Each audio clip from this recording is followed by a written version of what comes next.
Hello, in this video I want to show you how to get the Microsoft Edge browser on HUAWEI Nova 10 Pro. To start, we'll need to open up Gallery. Here, locate Microsoft Edge.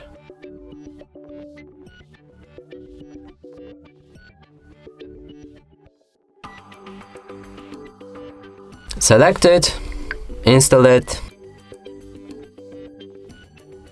Open the app when download is finished, and right here we can customize it. So sign in to turn on synchronization. You can skip it by pressing on sign in later.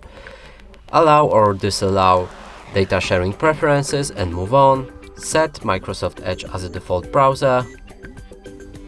And now let's open any website, and here it works perfectly. And that's it for this video. Hope you like it. Please consider subscribing to our channel, leave a like and a comment below.